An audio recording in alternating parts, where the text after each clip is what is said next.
नमस्कार, आपण पाहत आहात न्यूज स्टेशन 7 मराठी। कापिल गावचे रहिवासी असलेले आणि कृष्णा हॉस्पिटलमधील एचआर विभागातील अधिकारी शांताराम जाधव यांचा सेवानिवृत्तीनिमित्त कृष्णा कारखान्याचे चेअरमन डॉक्टर सुरेश भोसले यांच्या हस्ते सपत्नीक सत्कार करण्यात आला। कापिल गावचे रहिवासी तसेच कृष्णा हॉस्पिटलच्या एचआर विभागातील कर्मचारी श्री शांताराम पंडितराव जाधव यांचा सेवानिवृत्तीनिमित्त सपत्नीक सत्कार समारंभ उत्साहात पार पडला। कृष्णा कारखान्याचे चेअरमन डॉक्टर सुरेश भोसले आणि सौ उत्तरा सुरेश भोसले यांच्या हस्ते त्यांचा सपत्नीक सत्कार करण्यात आला।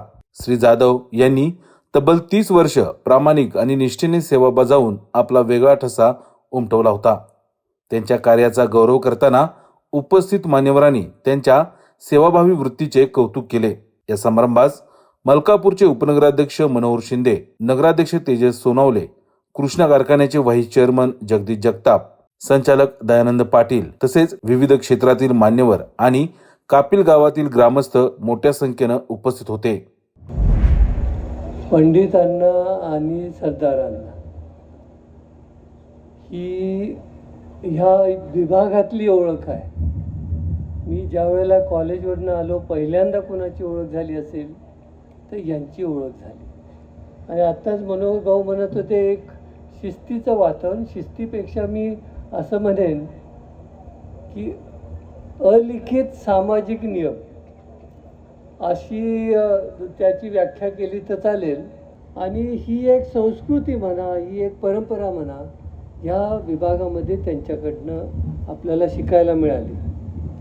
सरदारांचा तर इतका उत्साह असायचा की कुठलाही कार्यक्रम असला तर मला तर त्यांना पहिल्या मोटरसायकलवर ते बसलेले, त्यांचा तो फेटा आणि तो झेंडा आणि पाठीमागे 100 मोटरस्वार अशी त्यांची ओळख होती। आणि पंडित अण्णांची बरोबर त्याच्या उलट एक शांत, संयमी आणि एक वडीलधारी आपल्याला पालक म्हणून त्यांच्याकडे आम्ही बघायचो, अशी यांची ओळख होती। आणि त्याच्यातूनच आता आमच्याकडे सेवक म्हणून राहिलेला शांताराम, आता तुम्ही म्हणताना काय म्हटले, सेवानिवृत्ती, सेवेतनं कधी निवृत्ती नसते, सेवेतनं निवृत्ती कशी असं सांगा। आता एक सेवा तुमची संपली, आता पुढची सेवा करा। समाजामध्ये कायम स्वरूपी आपण सेवा करत राहतो। एक भाग्य असं आहे की ते शुगरटेक नंतर जे काही झालं,